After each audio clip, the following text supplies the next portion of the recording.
Hey guys, you're gonna get like robot eye Nicole because I still haven't figured out how to get the glasses glare off. Watched a video on it once and tried some of the things, and it's kind of hard to get it going in my studio. So I will eventually figure this out. I think I need to backlight and uplight and side light and front light and indirect light and not direct light, and it has to get the computer screen glare canceled out somehow. These glasses are the worst. Anyway, recording today's podcast live. And if you jump on this and catch it, do me a favor. Let folks know that we are recording live. In fact, I should probably put it on socials or something. I just kind of decided on a whim today to do this. Usually I plan it in advance, but it's today I have a bunch of things going on. And what the deal with that is that I needed to schedule roasting. My roaster broke last week. So as you can imagine, there's a bit of a backlog. It's fixed. It was actually not hard to fix, but backlog.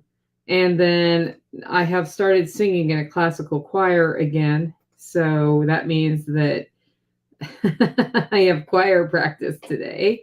Some friends of mine are in town. I want to go check out their place. And they're heading to a wedding this week later, and it's customary to dress up in a dress or something a little bit more formal than jeans and a t-shirt at a wedding. So I'll be also heading over to the store to look at a dress of some sort. Just, dresses are easy, or dress slacks or whatever. I mean, actually, the dress code for this wedding in particular is not like super, you have to have this precise thing, but you know what I mean. It's my cousin's wedding. I need to do it. I mailed coffee up to it last week. Hopefully it gets there in time. We will see. Anyway, okay, so we're going to record a podcast. If you've just hopped on, do me a favor, let people know on our social networks that we're live recording today. I'm going to talk about some fun stuff. It's all about learning new things, getting to know you, those sorts of things. And then the way we do this is there's like a 5-second pause, and then I start the podcast actually, so that I have this like flat line. Then there'll be at the end, I'll just probably wrap it up today. I'm not planning to do Q&A at the end. I am doing the Thursday Q&A for Self-Reliance Festival, assuming my internet works in Vermont, because I will be in Vermont at that point. So we'll just kind of play that one by ear. If it doesn't work, I'll figure out how to do a live or get somebody else to do a live Q&A for me. Okay, hit that like, guys, and let's get those algorithms going. Always helps if you put comments in too. And I am not currently monitoring Odyssey, but I am monitoring YouTube. So if you want to get my attention, put things in all caps. Howdy, Big B. Let's go. Let's get the show on the road.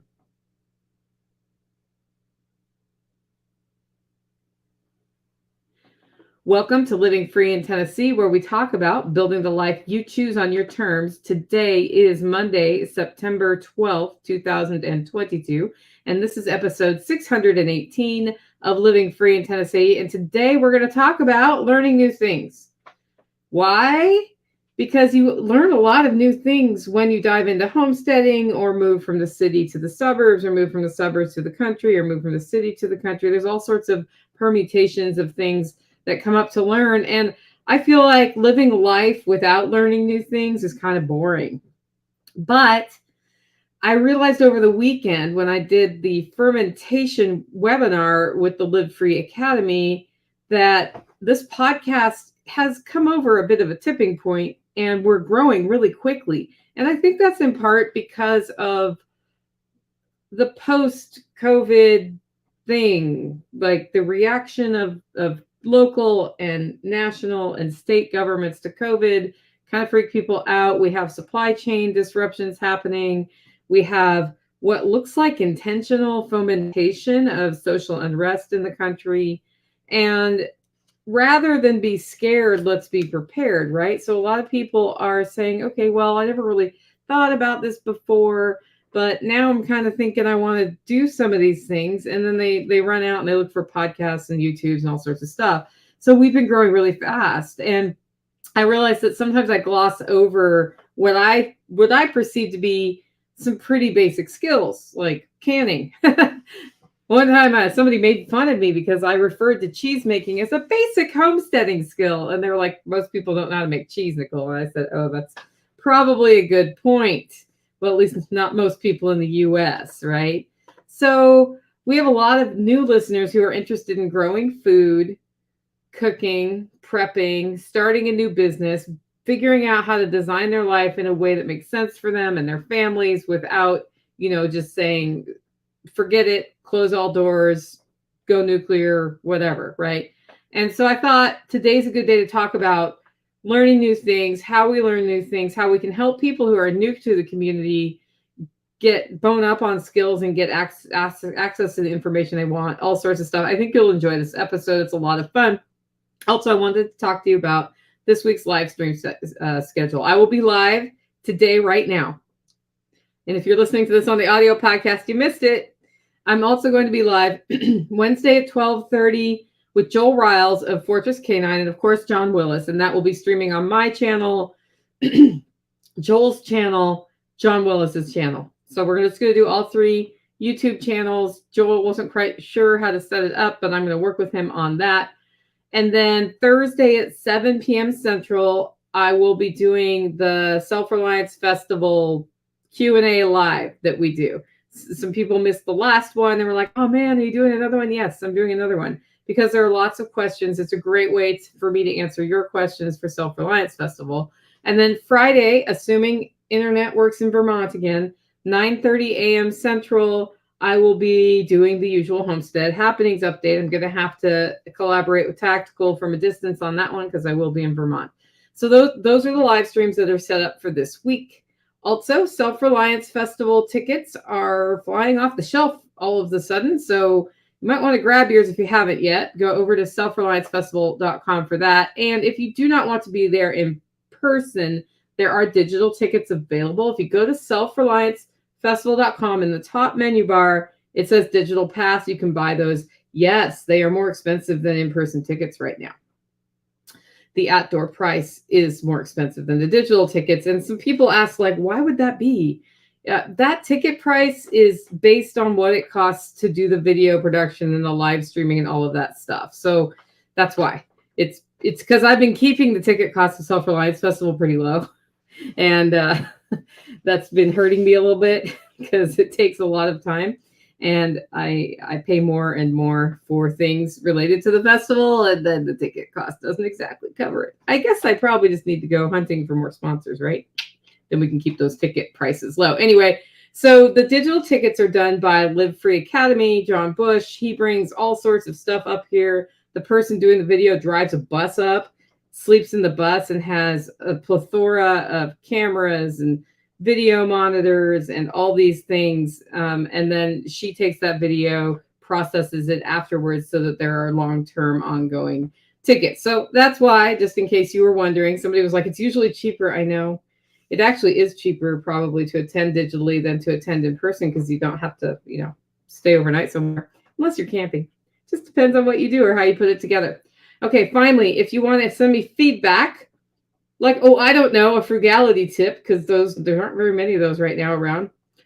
You can do it, Nicole at livingfreeintennessee.com, or go over to livingfreeintennessee.com, click on contact, and those emails go to me. With that, it's time for our first segment of today's show, Tales from the Prepper Pantry. This is where we talk about storing what you use and using what you store. My Prepper Pantry is about to undergo a facelift. I've been trying to schedule it for like 2 months. In fact, I think we will get it scheduled before the Food Forest Workshop in October. I'd like it all done and put back together for that so that we don't have ongoing construction and mess. And I need to reach out to people. So what I need are a crew of people working on that. We're taking the roof off. We're re-insulating the whole thing. So my Prepper Pantry is a little bit in flux as far as organization. So you'll be hearing me bemoan that a little bit as we go into the next 6 weeks or so. But I am preparing from the pantry food for the Food Forest Workshop, which will be here October 28th and 29th. And my first one is that we are going to have turkey tacos, one of the lunches. And I needed to take the bones out of the turkey and grind the turkey. And these turkeys that we grew here are fairly decent sized. So I did my first turkey That got me 50%, I think, or so of the meat that we will need for that lunch. And I may pair that with a chili. I'll probably do the signature sweet potato chili for one of the lunches. And we usually do sweet potato chili and then beef chili. We do it from the grass-fed cows that we buy every year. And everybody loves those chilies at lunchtime. In late October, the weather here could be warm or it could be cold. So I'm trying to kind of bridge those two things with the meal plans. If I can get my hands on oysters on the half shell, I may ship some down for Saturday night dinner because that's also my birthday party. And I thought that would be a fun little bit of seafood for people who like those. But I don't know. I'm not promising that one yet. Anyway, but we're doing that. And the way I plan meals for the events we do here is I evaluate what we have produced from the homestead and what things we can cook from that. So one of the cool things about what's happening now is I prepare those foods. And then when I'm doing that, like I'm making the ground turkey for turkey tacos, well, I'll get a little bit more queued up and prepared so that I have some ready to go meals in my freezer that are also meals that would be for the workshop. But, anyway, that's been kind of fun. I did the fermentation workshop over the weekend, and all of the ferments that I started as part of the demonstration for the workshop that we did, the digital workshop, are ferments that are going to be served at the workshop, and then the surplus will fold into my winter stores. So we have sauerkraut,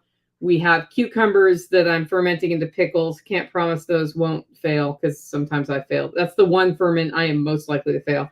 And then I have a hot sauce going out of some pretty spicy jalapenos. So you'll get to taste what homemade hot sauce that's been fermented tastes like. But that's all happening. I'm sure I'm making way more hot sauce than we're going to need at the workshop on purpose. So I have some for the winter. The green beans are all canned. So I was 14 jars behind last time we talked about it. My goal is 50 jars of green beans. I went to the farmer's market. One of the farmers said, "Hey, do you want the rest of my beans?" And I said, "Yes, I do." And I canned them all. And so I'm pretty happy to have that benchmark. It was like $22 for me to buy the beans. And I got a bunch of jars. It may have been $20. And then I'm also getting more green beans off my garden. So I'll probably just put up some more dilly beans with the surplus. Although we're pretty accomplished at eating fresh green beans too. So we always try to eat the fresh first and then put up the stuff we're not going to eat. For the rest. That means the pig doesn't get as many scraps though. Poor piggy. We did end up with less salsa this year because I haven't had enough hot peppers to make it. Although now I'm starting to get hot peppers, but then my tomatoes have been taking a little bit of time off. And why that happens here, if you don't get the blight, which I didn't this year, you have tomatoes come on into July and then the oven turns on. And when it's too hot, the blossoms won't set fruit. So it got too hot and the blossoms didn't set fruit in August for part of August. And now but I was getting ripening tomatoes in August from the July ones that did set fruit. So there's this 2 to 3 week period of window where I didn't get fruit. And now it's setting fruit again, even though my tomatoes are looking a little bit like they've had better days. They're kind of getting towards the end of their life, but it looks like I'm going to get a fall wave. So if I'm lucky, I'll get a fall wave of tomatoes. I'll get some cilantro, which, is the trifecta, and some hot peppers all coming off the garden. And I can do one more batch of salsa. If not, it just means it's a light salsa year. And when you're living off a homestead and sort of canning things that are in season, then that is what it is, right? So that's what's happening here as far as what we're bringing directly off the homestead. I did also want to give an update on the tomato rat, who I alluded to last Friday. The tomato rat is now gone. So I'm getting tomatoes. I had to throw away all tomatoes that had holes in them, which usually are done by caterpillars, because I was pretty sure it was a rat, and I don't want to eat rat spit. So I don't mind caterpillar spit so much, but I do mind rat spit. That's just my own personal gauge. So tomato rat is gone. Tomatoes are not being messed with. I'm so happy. The ducks had a great day yesterday when I purged the vines of all the tomatoes that looked like they'd been touched by a rat. And they were tomatoes, and the one chicken were getting into those in the yard. Next segment is the Frugality Tip. This is where we talk about things that are easy to kind of build into your life that save you a little bit, which means you're a little bit further ahead, because any money you don't need to spend is money you don't need to earn, which is money you don't need to pay taxes on. Right? But if you spend 27 hours saving 5 cents, that's a huge waste. So you kind of got to find that balance. I have been building this segment out mostly based on user inputs. I shared some of mine to get it started, and I haven't had any emails about that recently. If you sent an email and you haven't heard it on the show, it's very likely it came in when I was in Maine. So resend that email, because I would love to have this segment next week. Next segment is the shopping report. This comes from a listener who has, for a long time, been giving us updates on what the shopping situation is, prices of things, supplies, that sort of thing. And it's Joe over on our MeWe group. If you go over on the MeWe group, you can figure out exactly which Joe it is and talk to him. So here is the shopping report for 9/10/2022. The entire weekend is likely to be dreary. So we went during light sprinkles, thinking it may be worse later. Traffic was moderate. We made 3 stops. The first stop was the $1.25 tree. The health aisle looked rather picked over, but other shelves, particularly in the food, were stuffed. Home Depot was next. A 2x4x8 remains $4.48. Guys, this was over $10 not that long ago. Interesting, huh? And I hit the wrong button and my screen scrolled. The store was normal busy, and I didn't notice any holes. They have a good number of chest freezers and in a couple of aisles. I think $179 was the price for a 5 cubic foot model. Battery corrals are mixed. The coin cells were fully stocked, but the more typical sizes, AAA to D, had massive holes. So if there were 3 segments, then there would only be 1 that was full. Many are made in China, so with very few cargo ships coming from there now, I expect them to run out. I saw a couple of end-of-season deals on a couple of Ryobi 1+ outdoor tools. I might need to check that out because my weed whacker died. I have the 40 volt. And I'm sad that it died because I loved that thing. Anyway, it died. We tried to fix it. You guys get Nicole asides in the middle of the shopping report. So we hope it's just starting and will spread. Aldi was last. Canned cat food has jumped 14 cents a can to 54 cents, which, guys, that's a 20% increase. Bacon has dropped to $3.99 from $4.30, so prices on bacon has gone down a little bit. They had plenty of toilet paper. Meat selection was better than last week. And we added more pork, which will be finding its way into the slow cooker by the end of this weekend. They had decent amounts of canned tea that I like, instant coffee that my wife likes, and the produce was very well stocked and looked good. I only saw a few people in masks. At my last fill, untainted regular gasoline was $4.39. I'm seeing much lower prices on the corrupted stuff at $3.19, which is a big difference. Okay, so that's the shopping report for this week. Next segment is Operation Independence. This is where we talk about building local ongoing revenue into our lives here on the homestead. This is all sort of this segment came to be to keep myself accountable, because I come across many opportunities, and if you take advantage of every single opportunity that comes by, you actually get further behind in life because you don't keep up on them, right? So I tried to orient on the activities that we're doing here generate the money rather than one-off things that take a lot of my time. So last week, and guys, I love the Fountain FM app from a content producer standpoint, not because I get tips, but because I have really cool interactions with listeners over there. People drop me some Satoshis and add a comment, and I can reply to it, and I get a really good gauge of what they're responding well to on my podcast, or if they clip a certain part of my podcast and spread it. I don't get anything for that. They do. They get the Satoshis for putting in the work, which I'm 100% all about. But then I know what is resonating, what's not, based on clips that people do. So loving that. And last Friday, I posed the question on the podcast: would you be interested, podcast audio listeners, in me taking the Friday Q&A and turning that into a show that just comes out Saturday or something? Because I've been separating that from the thing, because sometimes it's like you have to see to understand exactly what we're talking about. It's more video centered. It's driven by, it starts with questions from the podcast, right? The topic of the day is usually the homestead update. And it turns into people just start asking whatever, which is great. So I asked if you'd like for that to be a show. Nobody reached out and said no. And usually people who would say no wouldn't reach out. I had a lot of people reach out on Fountain FM, drop me some Satoshis, like 500, 1,000 Satoshis, whatever, and say, yep, I want that as a show. And I had a few emails. And so that's what we're going to do. We're going to start producing the post Friday live stream Q&A as a separate show. And the way I'm going to do that during a very busy time is I have an assistant, and his name is Pranav, and he's been working with me for a little over a year. And he actually does, I had him start by doing post-show recording production. So I do all the show notes and all of that.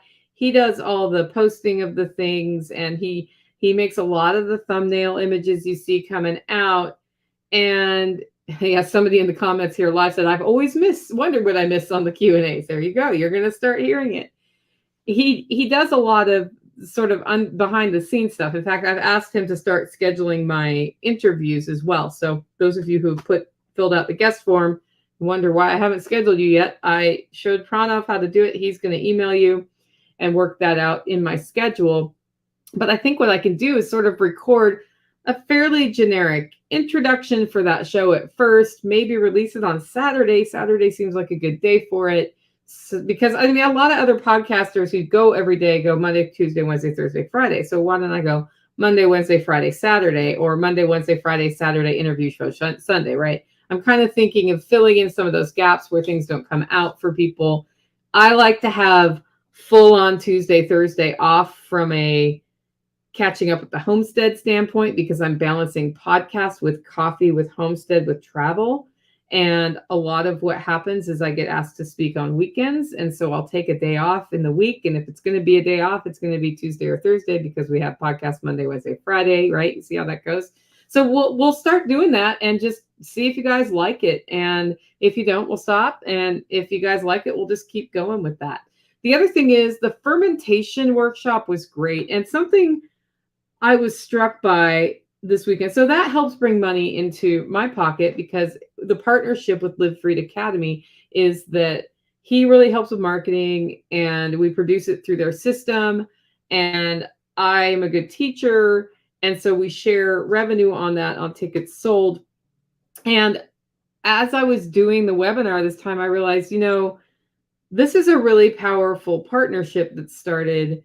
I mean, not just from a sell tickets, make money standpoint, but we're really talking about like moving forward, what topics are going to be timely, and how can we make these really resonate with people and help people get like bone up on skills quickly. And the workshop went great. I had some good questions during it. I think the cool thing about doing these kind of trainings as a live workshop is that people can ask questions. And if I haven't said, okay, so we're going to talk about this topic kind of today, but if I haven't explained something quite to the degree they need, hi, Two Old Crows, good to see you on here, then I can clarify things. And sometimes people come up with questions I never thought of, because it didn't occur to me to ask when I was learning it. So why would I think you're going to ask, right? So those things are really cool. And I really enjoyed doing that workshop. Plus, I think we helped a lot of people figure out how to easily access fermenting in their home without going out and spending like hundreds of dollars on crocks and equipment. You don't really need to do that. You can buy some things that make it easier, but if you have paper towels and a mason jar and a screw-on lid, you basically can get it done. And salt and something to ferment. And water. It's not that hard, but things can go wrong. And I think people get afraid of like, what if I food poison myself? So we talked about, what food poisoning risks are there really in fermenting vegetables. And it's all of those questions that come up in the back of your mind that when you're watching a YouTube video and you can't ask, and you're like, I just want to know the thing. So I guess I'm really liking that. And I see that impacting the member portal on my side. So I think membership's going to change by the end of the year. Members, you're going to get surveys about what you like about the membership portal and what you'd like to see better about it. And we're going to do a whole overhaul and and make ourselves more valuable to you by next year. And that's all kind of spurred on by this just by me saying to John, hey, you want me to do this like beef canning webinar? Because I think your people might want to know how to can beef because it's getting cheaper. And by the way, the price is dropping right now. It's dropping right now. I saw that at the store. I mean, I don't know where it is, how it is where you are, but it's dropping here. Okay, before we jump into the main content of today's show, main topic of today's show, I do want to thank today's sponsor, and that's Paul Wheaton of Wheaton Labs and Permies.com. Paul Wheaton at Permies.com and Wheaton Labs has something to help you with your food preservation efforts this harvest season. And that's pretty darn cool because we're all seeing that we might want to put some more food up, right? So he wants to help you build a solar food dehydrator. Have you ever heard of a solar food dehydrator? Well, for only $5, you can check out a full movie that details the development of 2 models of solar dehydrators at Wheaton Labs and all the successes and challenges, and the challenges are the important part, that happened with each. If you'd like to see, you can grab plans for the solar dehydrator at Permies.com as well. So check out the movie, and the link is in the show notes. Guys, on YouTube, I'm going to cut and paste it for you right now if you're interested in that. So $5 gets you solar dehydrator plans, and you are helping one of my sponsors. So if you're thinking of going down that road and want to grab those, you can do that. Link is in the show notes. Link is in the live stream, and I hope you'll check it out. I actually haven't played with a solar dehydrator yet, so I'm probably going to grab one myself and see what that looks like. Maybe we'll make some videos about that too, huh? Anyway, it's time for the main topic of today's show, learning new things. And the reason I was originally going to call this Back to the Basics, but I swear I did an episode called that, and I went on my website and I put Back to the Basics, and I was like, sure enough, like a month and a half ago, we got to get back to the basics. And I was talking about time management on that one, and I can't have 2 shows with exactly the same title. Well, I can. I mean, I pretty much have a show every Friday that's titled Homestead Happenings with a different date. That's basically the same title. But sometimes we forget how hard things we do on an everyday basis were when we started. And parents who raise children relearn how hard things were as they're raising their children. But then you kind of forget as you get distance from those times. And LFTN hit a tipping point this year where we started growing a lot faster all of a sudden. I talked about that in the introduction. And that means we have a lot of new listeners. So, for years we've grown at a decent clip, but I always sort of feel like when I'm talking to you, I'm talking to people who've been listening to my podcast for 6 years, and you already kind of know me. You think of me as a friend because I talk to you 3 to 4 times a week now about stuff. And it's funny to think, well, I need to readjust this. We have new people coming in who may not have heard the episode 4 years ago about how to can beets. That was actually 6 years ago. Or they may not have heard me talk about how to plan a saute for just one person if you want to start eating more healthy, but you end up with all these leftovers and wasted food. Or they may want to hear about the spice combinations that work really well in salad dressings and the way you can start making up your own salad dressing recipes and do it, and it's way better and way healthier than what you get at the store, right? So we're growing, and we have people who may not have the same foundation of everybody else. So then we want to strike a balance, right? We want to help bring them up as we're bringing more people into the LFTN community, so that more people in our community are building a food savings account in their home, becoming more financially stable, and learning any of these new skills that just make our lives a little bit better no matter what happens. So I started thinking it's time for me to take off my expert glasses and find another pair and put on my newbie glasses again. And what can we do to link long-term LFTN community members who are probably better homesteaders than I am with people coming in who are just thinking, I think I want to put a raised bed in my backyard and maybe start growing some of my own herbs and tomatoes and lettuces and offset a little bit of what I buy at the grocery store. And that kind of got me to thinking this morning. Originally, I was talking about going back to the basics, but it's more about how do we bridge learning new things with the rest of the community and help everybody. And the cool thing about learning new things or helping other people learn new things is you learn more about that thing than you ever knew. So sometimes when you go back and like if I go back and do the salad dressing, wow, that's really cool. A hair just got in my mouth. If I do the salad dressing topic again, I'm going to have a whole different perspective because since that time I've been making salad dressings for years out of all sorts of stuff. And the way I even learned how to make salad dressings was I saw somebody do it who's a friend of mine at the farmer's market and realized it got through a mental block I had with salad dressings actually. And that got me thinking about the whole process of learning. So it kind of makes me want to go back and explain why LFTN, why Living Free in Tennessee even exists as a podcast. And there are lots of reasons why I started the podcast, but the reason I chose the topics that we have now is I was on speed dial for a whole bunch of people in my immediate network, like geographically, for all things food preservation and starting to be animal processing things. They would get into projects and then call me and say, oops, I ran into a problem. What do I do? And on my speed dial is my father, who's a food scientist, who had connections with some food labs, which was super helpful in answering the why question.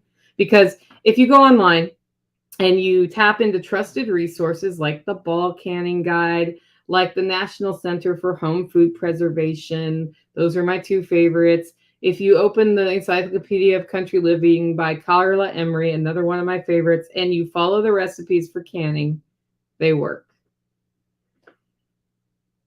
If you ask why, they don't always say why.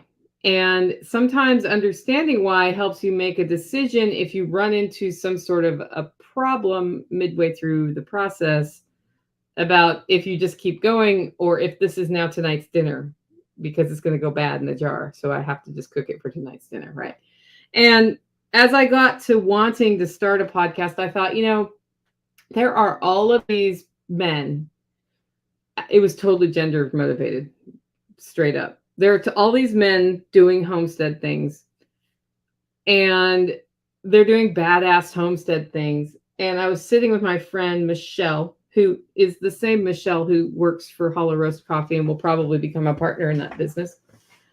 And she was explaining how she, a less tall person than her husband, had to contort / climb into a barrel to finish making a pig water she needed to make, and how she kind of got stuck at that point and couldn't get out of the barrel. It was a hilarious story.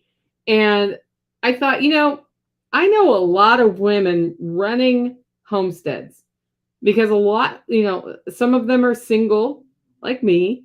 Some of them are in a partnership. The partner works and they're running the homestead by themselves. And the funny thing is, sometimes the tools we're using are not suited ergonomically to how our bodies are, and our center of gravity is different. And there are just some things that we end up doing that I think are funny. Like I take more trips with less heavy items than Tactical does, even though he weighs less than I do, right? He can lift a lot, and I am unable to lift as much as that person can lift.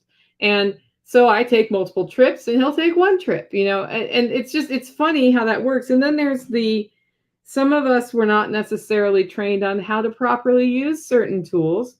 And so we're just making it up as we go. So I thought I'm going to give the woman's perspective on this and also start covering what at the time I perceived to be a void, which was the more kitchen focused, the more home itself focused arts like sourdough bread and canning and rotating things through the pantry. Now, these are all skills that any gender would be well served to learn.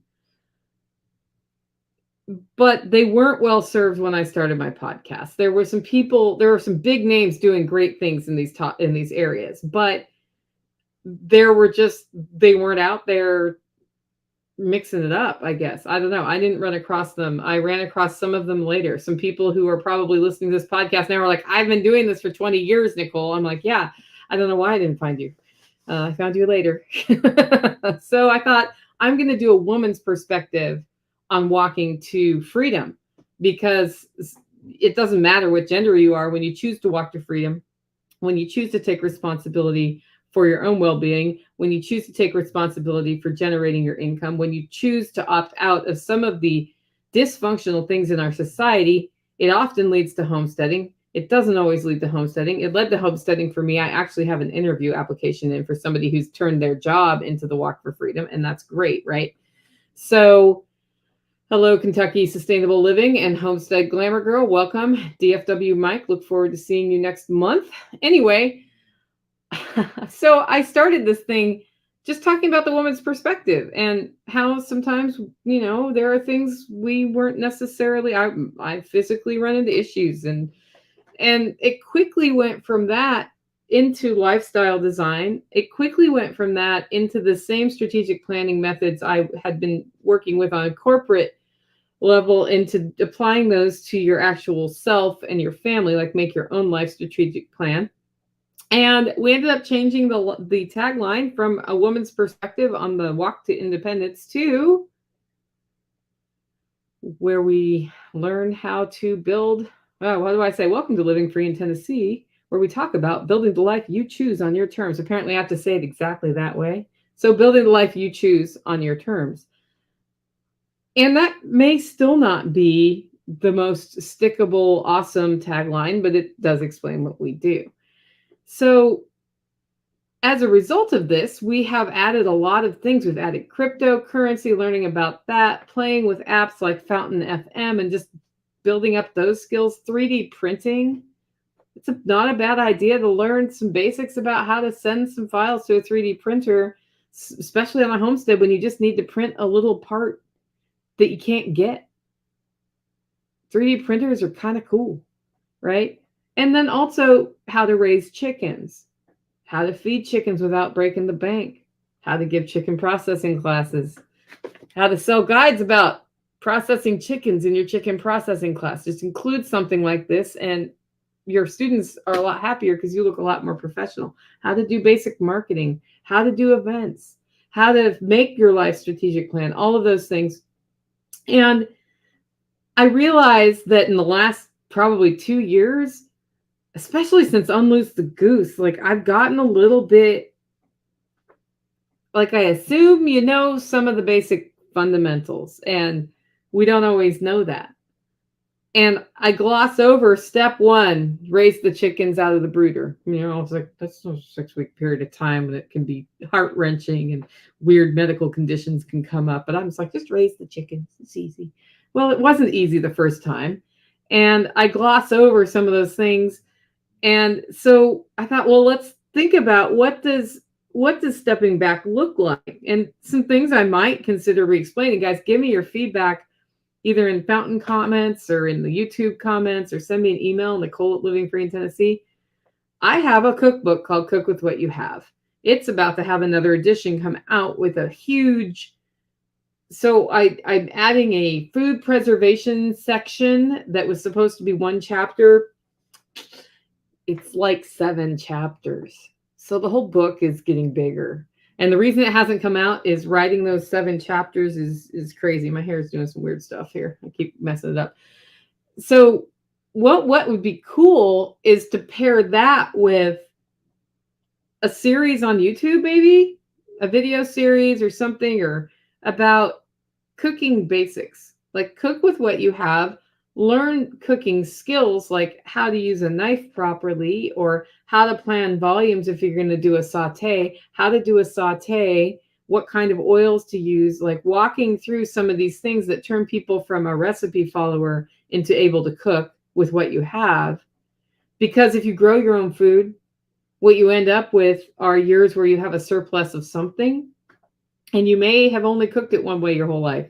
And then you need to expand your horizons and figure out, how can I fit this in? Well, if you get fundamental skills of cooking from scratch under your belt, how to make a sauce, 2 different ways to make a sauce, how to hard boil an egg, how to cook a steak properly, how to cut things properly, how to plan amounts of things, how ratios enter into cooking. Like, you can, instead of knowing a recipe, know that it's like the hot sauce recipe I have is 25% garlic, 25% tomato, 50% hot pepper with some spices, and I ferment it, and then we get that in, and that does it, right?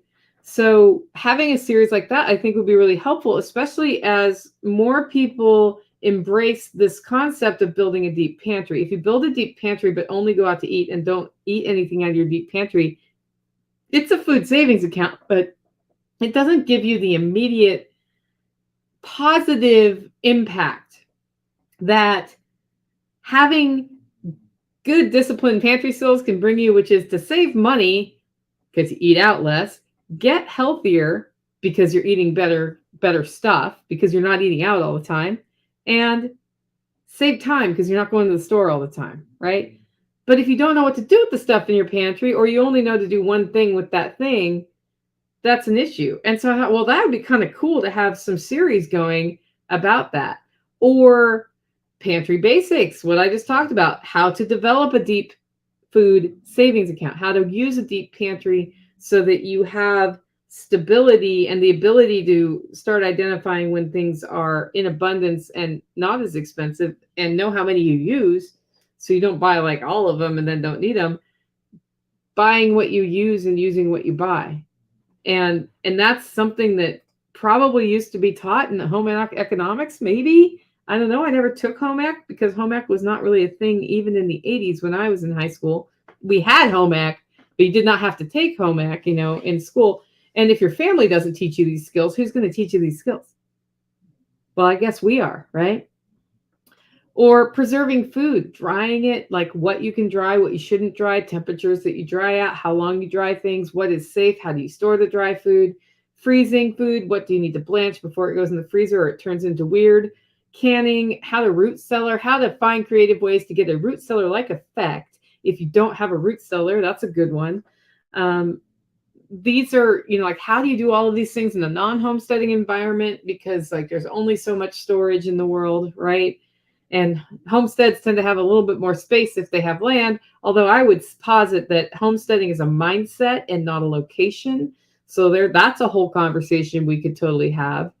So yeah, somebody says, getting deep with data says, excellent info. Looking forward to the new book. Yeah, me too. I wish I would finish writing it.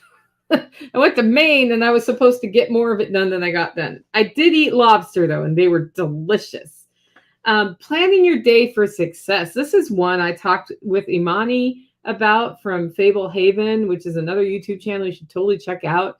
And I just kind of said in passing, hey, I'm going to go home. The crock pot meal I put on first thing this morning is ready to go. And I did a video about it before anybody was up, about how I was setting up this crock pot because I had a really busy day. And she's like, yeah, people don't think about that in advance. And then they end up at like 6 o'clock and then they haven't thought of it. I don't understand why people don't just do that. Well, it's because we've been doing it forever. But way back when we first were starting out and needed to figure out how to fit everything into our lives, we also screwed up. We also found ourselves running to Wendy's for a hamburger or whatever, right? Well, what do you do if Wendy's isn't there? Well, then you spend a lot of time cooking something, I guess. Quick meals to cook when you forget. That's a list we should all have. Like when I have dropped the football, I fumbled the ball, it's 5 o'clock, and I'm like, oh man, I didn't even think about what's for dinner. I didn't pull anything out of the freezer. What do I do? Because all I have that's defrosted right now is the vegetables in my fridge, and like just vegetables ain't gonna cut it, right? And so what I do from there is, what I have a list of things I can cook from frozen. Now, I know a lot of people have warned you, do not cook from frozen, right? Wrong. You can totally take ground beef out of your freezer and cook it from frozen. So some of my quick go-to meals will be like goulash with ground beef, taco night with ground beef. You know, you can kind of defrost it pretty quickly. If I have some chicken pieces, I'll put those under water. Steak, you can like soak those in water and defrost fast enough that you can do that. So having that list of quick to cook meals, not everybody has that list. Let's talk about what that looks like. Or the Vampire Audit. Do you know what that is? I mean, Halloween's coming, man. Vampire Audit. The Vampire Audit is something I've been thinking about lately. And that is, what things in my house are pulling electricity that I do not want pulling electricity when I am not using them. A great example of an energy vampire is my microwave. My microwave is on a light switch. I have a plug with a light switch. Boop. So when not using the microwave, I can just turn on the light switch and do it, and then I turn it off and I don't have to feed power to the clock. Now that may seem like a piddly little thing, but if you start looking around your house at all the things that are taking energy and just the act of putting a power strip on them, I'm trying to show you my power strip on camera without unplugging all the things, and turning that off stops the power to it. Unless you have a power strip that has a light that's on all the time, no matter what. And then it is an energy vampire, right? And I think about that because I look at my power usage and I don't heat with power. I don't heat water with power. I do keep things frozen with power. And I'm looking at that thinking there's some stuff around here. This is something we should do annually, guys. Go around and look at what you can find that is just pulling power that doesn't need to. And then weigh, does it make sense for me to buy a power strip and off switch? I mean, as far as my microwave, I just happen to have a light fixture where I wanted it to be, and I built in a shelf on the wall so it was out of my way. I hardly ever use the microwave, so why should I leave the stupid thing on? Why should I take up counter space with it? I moved it somewhere where we can just boop, turn it off, and we're good to do. So that's what I would consider one of those basic skills I'd just like gloss over, right? Yeah, Get Deep with Data says, my wife wears out our Instapot. Two Old Crows. She loves that thing. Yeah, the Instapot, Two Old Crows said you can cook tons of things from the Instapot. Not everybody has one, but I don't have one. I have the Nesco pressure cooker canner, so I can pressure can in that as well. And that thing has cooked more than one roast in the last couple of weeks because of bad planning by Nicole Sauce, because you can cook a roast from frozen in that. I do find the mouthfeel of the roast, I like it better in the crock pot, the slow, low, long, if you're going to do one of those pot roasts like that. But the Instapot it'll get a chicken done in 2 45-minute cycles, as I discussed with my neighbor. He said a couple times he's just come home from work, didn't know what he was going to have for dinner. It's 6 o'clock at night, and he's just like spices, vegetables, chicken in his pressure canner on, boom, 45 minutes, open it up, add things, like potatoes or whatever so don't get overcooked, boom, on again, 45 minutes, and he had dinner. And in a former life, he would have gotten back in his car, driven 25 minutes to town, bought something to eat, driven 25 minutes back. So it's actually like all that gas wasn't spent. Yes, some energy was spent cooking, but energy was going to be spent cooking anyway. It's kind of funny how you can learn these things like one thing at a time, and that's great. But as I think about learning new things, I thought, let's talk about what learning new things feel like, because I'm in the middle of learning something new. I'm learning about the Lightning Network. And the Lightning Network sits on top of Bitcoin, and it's a way that we make Bitcoin a lot more accessible to people, and I sell things online. And so I want to be able to tap into Lightning. And so then I'm thinking, do I need to have my own node? I don't know. I'm going to run my own node to learn how it works, to learn that enough to make that decision. And once I dive into this world, I'm not even like super techie Bitcoin person. I know how to use Bitcoin. I know how to not lose my Bitcoin. And I'm comfortable with those transactions, but I haven't gotten under the hood and spent a lot of time exploring the blockchain, which is basically the ledger of transactions. I've learned enough about it to get by. And I hope I don't have to go there, but if I have to go there, I will. But I'm in the middle of learning new things. And I thought, there's phases of this, because all I know is I want to learn more about lightning. Okay, so when we start learning a new thing, we go on a mission, right? We state our mission. I want to learn more about lightning. Why do I want to learn more about? It's good to know your why.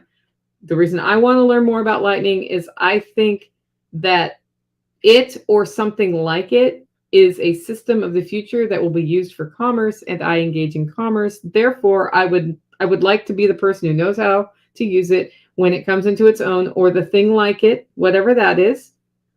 And if I don't take the steps now, I'll end up like my grandma, who could not email me because she couldn't type, because she didn't take a typing class. Yet her sister, who was 3 years younger than her, could send me an email because she took a typing class. And you and I both know that was just a mental block. And so when we push to learn new things, the cool thing is we get rid of mental blocks. But this is how the cycle goes for me. I want to learn about lightning. Oh my gosh, this might be too difficult for me to learn. What if I'm not smart enough? I know codes on websites, but what if I can't deal with it? Okay.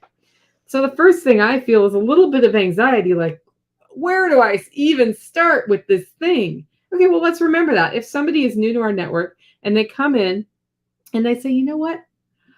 I have a whole bunch of tomatoes and what can I do to preserve them? They're feeling a little anxious. They're like, wow, okay, I had some success. That's cool. Now I have the tomatoes. What do I do? I'm not sure I'm ready to learn canning yet. That's a whole new thing. And I just learned this other whole new thing. And oh my goodness. So you might want to say, here's how you can freeze them. You might want to say, here's how you can make sauce and freeze that. You might want to say, here's how you can dry them. And you might want to say, or do you want to learn how to can them?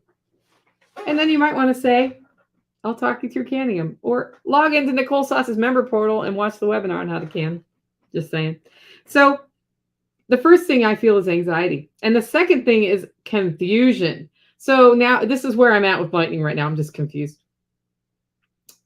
I mean, I can use the Fountain app and I can get things in and out of the wallet, etc. I can tip people. That's all fine. That's all like user interface stuff. But as far as setting it up as a payment processor on my Hollow Roast website, just confused. As far as setting up a node, just confused. And here's why. When I start diving into that world, and I have to, in order to get over this, I'm going to have to dedicate hours back to back on it. I see a bunch of terms I don't know what they mean when I read it. And then I see terms I think I know what they mean, but I'm not apparently like, these two words go together, and I didn't know that before. So then I feel confused. So anxiety, then confusion. And then I dive into learning iteration 1. And learning iteration 1 is really important. When I was roasting coffee, I already knew how to roast coffee, but I knew I wanted to be a better roaster. And so I got this roasting manifesto that Michelle has at her house right now. And I read this whole book, and it was very scientific. And it was like all of this documentation, and this makes the flavor do that, and that makes the flavor do this. And I got to the end of the book, and I was like, okay, I now know that, because I just knew how to roast, guys. I didn't know why. I now know that there's a Maillard reaction, chemical reaction happening when you roast coffee. What's the Maillard reaction? Sugars and stuff. That's about the depth of my knowledge after reading that first iteration of that book. So you get to baseline concepts at the end of your first deep dive. And the next step after that is actually do the thing. So let's go back to canning. I'm new to homesteading. I have tomatoes. I decide I want to can. I've discovered there's water bath canning and pressure canning. Boom, boom, boom, boom. Tomatoes are funny. You can do both. Okay. So then I also know that I have to add acid to it, because somebody pounded that into me with a hammer. And I know I shouldn't follow grandma's 100-year-old recipe for canning tomatoes. I should look at some modern stuff. So I go to a place. I have a baseline understanding that what I'm going to do is choose fruit that's ripe, but not overripe and not underripe. I'm going to cut out any bad parts. I'm going to core it, and I'm going to do stewed tomatoes. So I'm going to cold pack them like this one person told me I should do. And then I'm going to pressure cook them. And I've read the manual for my pressure cooker, which tells me to put a certain amount of water in, which is particular to your pressure canner, to prepare the jars, to add the acid to the jars, to hand tighten the lids and not over tighten them. And then I put hot water in there and I heat it up with the lid sealed until there's steam coming out of the thing. I adjust my heat so that's steady, and I'm sure I've got that under control. It usually takes about 10 minutes for that. I put the weight over that, the pressure starts building, and I process them for 25 minutes at 11 pounds of pressure at my altitude. Okay, I know all that, but I've never done it, and that's a whole lot of stuff.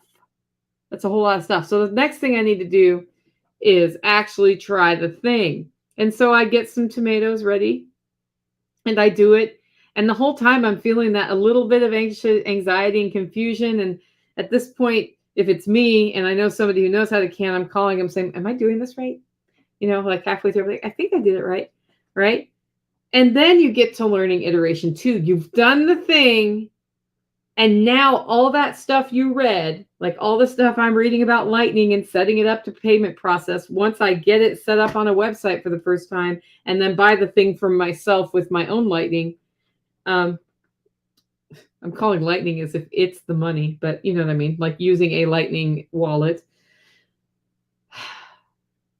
Once I've done that, I now know I did the thing and I see what some of the things that didn't quite make sense to me mean. And that leads me to learning iteration 2, where I go back and I go through all that stuff again, because now things finally make sense. And once I do that, I'm like, this is how I can do it better. And I go back and I actually try the thing again. So in the case of lightning, I will do my first shopping cart integration. I don't know which website I'll do it on. And then I will buy the thing. And then I will be like, 4 other friends of mine buy the thing. And then they'll buy the thing. And then problems will come up. And then I'll be like, great. And I'll pull it all down. And then I will go back and I will look. Okay, so if this happens, that's what you do. Go back and read that. Now that makes sense with that piece. And it all starts coming together. And then I get to the next step. I will actually try the thing for a second time. Right? This happened with my chickens. I did the chickens the first time and I was like, wow, now I know what waterer I like, having gone through 5 different kinds of waterers. Right? And then the next year I was like, well, let's try those chickens again. And I had a whole bunch of different stuff lined up and it was way better. Right? And at the end of that, I analyzed what could have been even better. And what I realized, after my second chicken, so first chicken iteration, I was just like, wow, I kept some of these puppies alive. Second one, I thought, okay, so it's better to have the brooder built big enough for the chickens. So, because I had a small brooder built and it lasted like a minute, right? A minute. And then what I ended up doing was having this cardboard thing that I kept pushing out, because all the online resources I had read about how to brood chickens and how much space they need, squish them all in because they're intended for those Tyson, like, I don't know, CAFO chicken farm things. And I actually, like, the chickens are way happier if you give them more space. So then by iteration 3, so then I tried again and then I analyzed it. And then by iteration 3 of the chickens, I realized I need a bigger brooder setup and it needs to be way easier to deal with the waste and the water and all of that. So then after trying it, I go through the learning iteration, which I have identified roadblocks. And in chickens, my roadblock was need a bigger brooder, need water that does not splash all over the chickens, and I need a better way to deal with poop. And the solution to that, so once I identified the mental block, I could call a friend and ask for advice, or I could go research it. And I ended up buying a brooder that works with both a heat lamp and a heating element, so you have backups. Because in the second iteration, one time my brooding lamp died, and the good thing is the chickens got out, and I had them in a utility closet, and I came, and there was a ring of little baby chicks all around my water heater. They're resilient little puppies. Actually, if your power goes out, that's not a bad solution, because your water heater stays warm for a long time if you don't use the water. Just saying. Because the other thing that happens now is freaking power goes out when I'm raising chickens and I'm brooding them. It's just the way it is. And I use power to brood my chickens. So you go into iteration 3, and iteration 3 is the time where you're finally getting comfortable with the thing.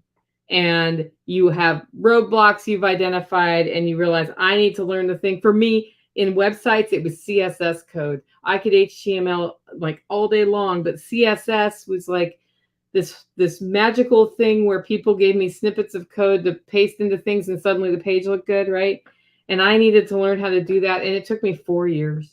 It took me 4 years to get past the roadblock, and finally, a friend of mine showed me how to hack it and how to go into existing CSS code and using browser extensions to adjust it and see what the things affected on the page. And once I was able to do that and have the visual backup, I got through my CSS roadblock, which has allowed me to do a lot more things with websites, right? Well, the same thing's going to happen to me with Lightning. The same thing happened with chickens, where I was just like, I mean, I can do it, but I'm not great at it. Now I'm great at it, right? And then after you do that, you try it again with your roadblock gone, and then you go to learning iteration 4. And learning iteration 4 is my favorite. Learning iteration 4, because by learning iteration 3, I'm like, I think I got this. Learning iteration 4, at this point, you've become a great resource to people, right? You're like, now I know what questions to ask if I was going to start learning this. I didn't know them at the beginning. When you start and you're feeling the anxiety and the confusion, you're like, I don't even know what I need to ask other than I want to learn some stuff about Lightning. By learning iteration 4, I'm like, if I was going to go back in time and I was going to learn how to do Lightning, I would ask these 10 questions and I would do them in this order. This is where you become a mentor, right? This is where you start losing people, though, when you teach them. It's very easy to feel very confident about those 10 things and then also use all of the words that confused you way back at step 1. And sometimes there are terms that you need to learn to be able to do something. But for any of those terms, if you're going to be a successful teacher or a successful mentor, you need to think about what the term is, what the term does, and what else in the universe can you compare it to that does the same thing-ish. You need to find a metaphor for it. And you need to use visual words, right? You need, picture a hair clip. A hair clip that the kind that is bendy and like little girls wear to hold their bangs back. It's a hair clip. A hair clip, when I talk about a hair clip, you have a picture of a hair clip because it is a tangible thing. When we have non-tangible concepts to explain as part of what we want to teach, like lactofermentation, what we want to do is find an analogous process or thing that happens that will put a picture in your head, like a hair clip or a mountain lion, or like when a mountain lion eats a rodent and then poops it out, right? Whatever it is, find some of these visual anchor words and comparisons so that people can internalize what it is. When they hear your words, they have a picture in their head. That's way better than me talking about a metabolic chemical process that converts glucose into lactic acid and CO2 and some other stuff, right? I'll talk about that, but then I'll be like, so what's going on is you got these little bacteria, and you just need to picture a cartoon bacteria in your head, and they come in there and they get warm, and they're like, yay, I'm warm, I woke up, woo, I want something to eat. And then they go into the vegetable, and what they like most is the sugar. We call that glucose. And they eat the glucose, and they have a big party, and they breathe out CO2, which is the fizzy part of beer, and they poop out lactic acid, which is the sour flavor. Like you want to start drawing these pictures as a teacher. And I bring this up because we have a bunch of social networks here. We have a bunch of new people listening to the podcast, guys who are new. If you're like, I really could use some interaction with people who are interested in learning some of the same things as me, go to MeWe.com and look for Living Free in Tennessee. Go to Telegram and look for Living Free in Tennessee. Heck, we even have a Facebook group. It's not very active, but if you want to be active on Facebook, you go over that Facebook group and you start interacting there, and people will start interacting with you. We have those resources so that we can help each other. We're starting, I bet the Fountain app at some point is going to have a way to do communities. Right now, I just get comments by episode, and we have the YouTube comments here. That's a bit of community. Like, all of those things bring us together. If you're new to the show, get connected there, because you can go there and ask, how do I make bacon? And you may not get an answer that second, but there you are with your pork belly wondering what to do. You'll probably get an answer within 24 hours. It'll probably come from Leos, who's really good at making bacon. But it might not, because a number of us know how to cure a pork belly into bacon. And like, knowing how to do that is great, right? Knowing how to do that's great. That is just one less thing you have to do without if there's a bacon shortage in the stores. You've got a pork belly, you can make it into bacon. If you raise pigs and you end up with a pork belly, because you will if you raise pigs, you can make that into bacon. You can have your own bacon. It's kind of cool. You know, you don't just have to cook that sort of fatty hunk of meat into stewed or whatever, which, I mean, the thing is with meat, you can just pretty much stew almost anything, not anything. And if you cook it low and slow and long enough, it will eventually turn into something edible. Or it's not edible according to your preferences on food. But like, I think about how Ethiopian food's made, and a lot of their meat dishes are pureed by the time they're done, and they're delicious. Why? Because the spices they put in are pretty good too. And guys who are already on my social networks who've been doing this for a while, when people are coming in asking those questions, and it sounds like marauds to you. What's marauds? That's, when people first kind of start embracing liberty-based perceptions, and we start saying, maybe we don't need a government. They say, but who would build the roads? And in libertarian circles, a lot of times you get ridiculed for asking that question. It's a totally valid question. I asked a different marauds question when I was first sort of understanding what libertarian philosophy was. I asked, who would fund the police? Because I lived in a pretty unsafe neighborhood, and I was like, how do you, like, we're going to be screwed. I already have guns being fired outside my front door. Like, what do I do? What do I do? And that means that when we hear somebody ask what sounds like a basic question, like, how do I freeze tomatoes? You know, the answer is you dice them up, put them in hunks of how much you think you'll use at a time, and you freeze them, or you freeze them whole, and it'll be sauce later, or whatever. Like, you don't have to do anything special. Maybe wash them would be a good idea, but not everybody knows that. And if we answer that question in any other way, then, what I would do is prepare them in amounts that I want, think about how I want to package them, freeze them flat so they don't all stick to each other, like, the bags. If you stack bags in the freezer, they stick to each other. So you freeze them flat and then you stack them for storage. All of those things, just answer it, right? If you've been in my networks, you are a mentor at this point. If you've been in my networks for years and you've been listening for years, you know a lot more than you think you know. You're a mentor.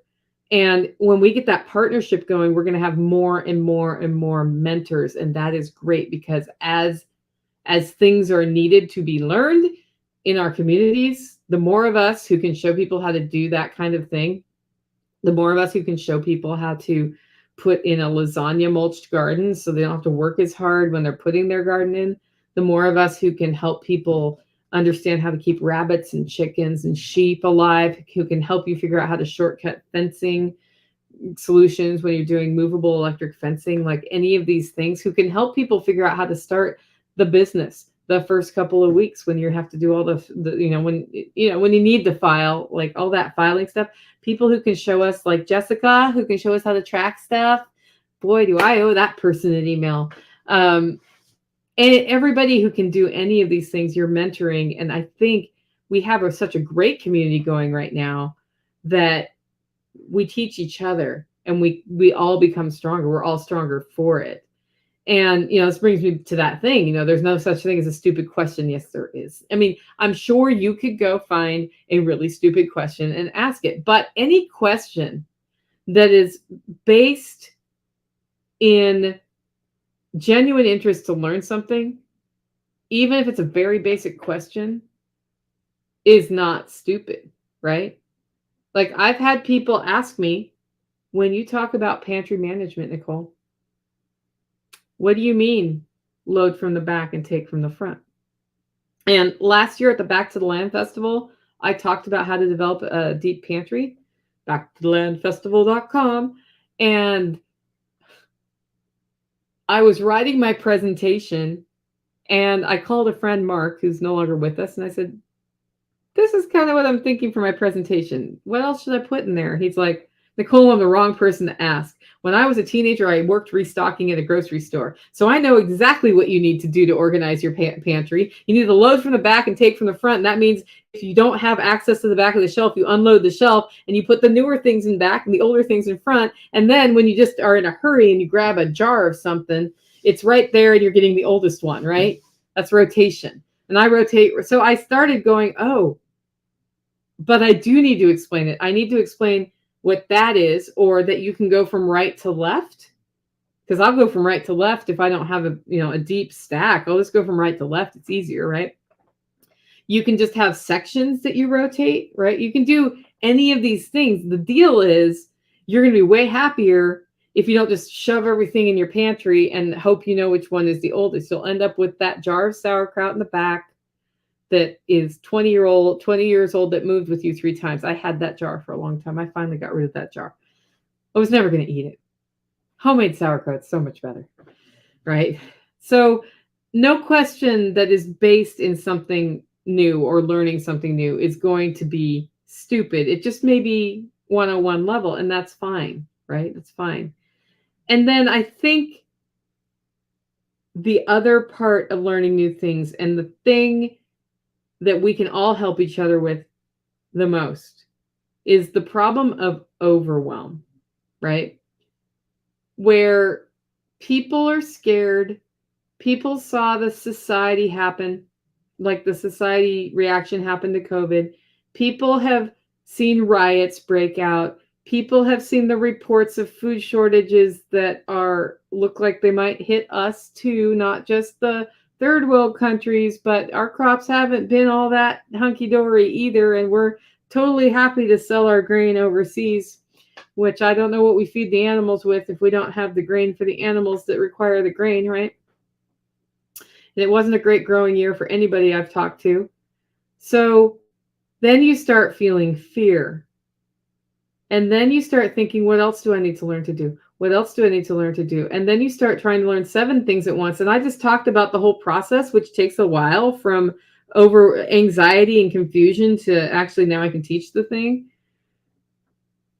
But there's a way through that.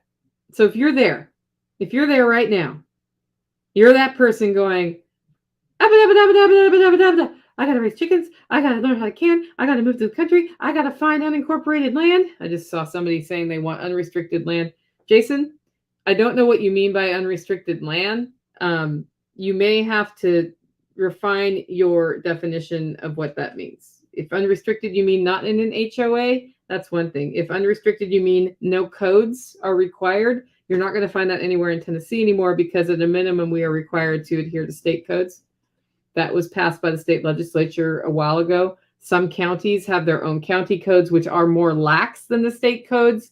And so you might want to look at a spreadsheet that shows you which counties don't require the state codes. Some of them are more strict than the state codes. So do with that what you will. And the state codes might actually be national codes. I can't remember. I just know that happened during my stay here. Okay, no building codes, and I can park whatever I want on it. Look for rural things. It won't necessarily say that in the search, so you have to go county by county. Those are everywhere too. Like around me, I can park whatever I want on it, and there's land for sale around me that you could do whatever you want with it, pretty much. So that's just not a feature they necessarily list. But anything really rural has a good chance of being that. So check it out. Anyway, guys, that was in the thing. He's trying to learn how to find land that is unrestricted so he can park a camper on it or something, maybe. I don't know what he wants to park on it. Maybe he wants to park a crane. But he wants to find land where he can park whatever he wants on it. and not get kicked out for living in a camper. And I get that. I totally get that. More rural, more likely. But, you know, you have to check at the county. I check online at the county level, and then I go into the county and I start asking questions without asking specific questions, and then build a cabin. Yeah, like out here, you can build a hunting cabin. But the restrictions are about building electrical inspection if you're going to hook up to the grid, and septic. You're supposed to have septic. Okay. That was a quick primer. I know a lot of you have been looking to move to Tennessee, so I felt like I could tangent off on that. So anyway, addressing the overwhelm, which Jason probably has because he's ticked off that this one simple thing that he wants to be able to tag, he can't. You know, Airbnb has that too. I just want to know how to rent one that is pet friendly. And it doesn't say eliminate no pets or show me ones that will accept pets. That search item has disappeared off Airbnb completely. So now I have to look at every dang listing. It's a pain in my neck, Airbnb. You need to change that back. So I get it. Sometimes you just want to filter. It would be way, way better. Getting deep with data says you have to start or finish your question with asking for a friend. I've been thinking about maybe starting a coffee roasting business, and I wanted to know about regulations around that. Yeah, we all know how that goes, right? So addressing the overwhelm, when you have that list of things, and I have some friends who just bought a homestead who I really want to go see their homestead today. And they want ruminants, they want sheep, they need to get their food forest installed, they need to get the house up to date, they need to figure out how to put a garden in, like they have all of those things. And we were talking one day and I could tell it was like, nah. It's not that they don't know how to do any of these things, it's that it's a lot to start all at once. And I was like, listen, we will help you find places to buy your meat for the winter. Take that off your list. And at this time of year, starting your garden, I guess you could get ready for a fall garden, but what you really need to do is get ready for a spring garden. So on your list is get the garden ready for the spring. And then if you're lucky and are able to plant in the fall, great. And then, yeah, no, chickens are easy, so you can add chickens this year, right? And rather than do all of those things at once, it was like, okay, let's back up and choose one or two and then do it. So when you're feeling overwhelmed, like you have too many things to learn at once, step back, write them on a list, and choose one or two and go with those and realize this is my wish list right now. Because yes, if your plumbing blows up, that was the day you now had to learn how to do plumbing. I get it. But if it doesn't blow up, then plumbing didn't need to be on that list at that second. If it was more important to get, like basic heating installed or whatever. I know, I mean, plumbing is something I have had to learn a lot about because I live out here where it's hard to get a plumber out here. So that is what it is. Plumbing is something every homesteader should learn how to do, and basic wiring. So that's the thing, guys, is we're right here. We've got new people in the network, new people. We want to connect with you, and people who've been around, we're mentors now. That means we're like big brothers and big sisters to people who are coming into this lifestyle. And it's a great opportunity to get to solidify things in our minds, but also get more people started. And the more people we get started, the better our whole network is. But, I'm actually kind of interested. What would you like to hear about learning, right? What are you trying to learn that you want to know more about? Because we can start doing some podcast episodes on this. I'd be happy to do it. That's why the podcast exists. Anyway, if you like the show and want to support the work I do here, you can do it in two ways. One, get your coffee at hollerroast.com. Two, consider becoming a member. Just head over to livingfreeintennessee.com, click on membership to sign up. And don't forget, if you want to get those $5 plans for Paul Wheaton's solar food dryer, they are up over at permies.com. I've got a link in the show notes, and there is a link in the chat. With that, guys, make it a great week.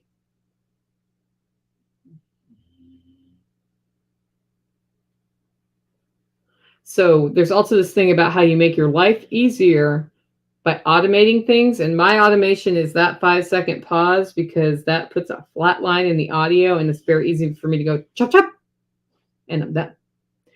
Anyway, thanks for joining this episode. Brandy, welcome. Welcome. This is my Controversy Blend t-shirt from Special Operations Equipment.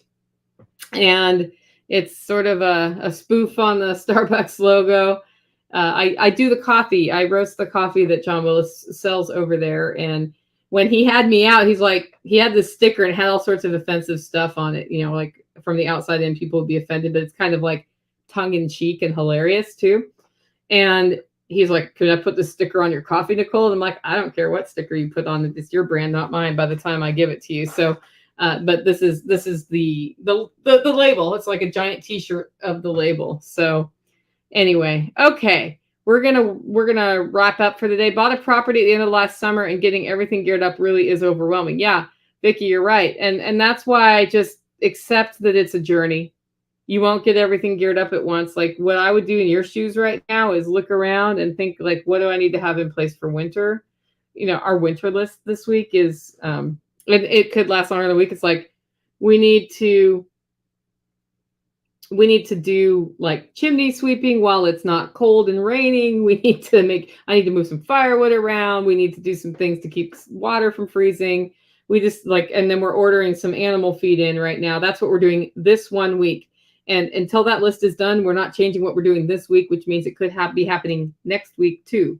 But we did sit down and make the whole list. And then it was like, okay, the no-kill stuff is here. So that is what it is. Digital SRF tickets. Is the content available to watch later? Yes. If you buy the digital tickets, you get access to the content live. We have simultaneous sessions. You get the full library. They return from the festival and Gronk all that video out and then upload them to the same portal that you get access to when you buy the tickets. So it takes them a little while to get that done. And that's all, that's why that's such a major production, right? We've got 30 speakers.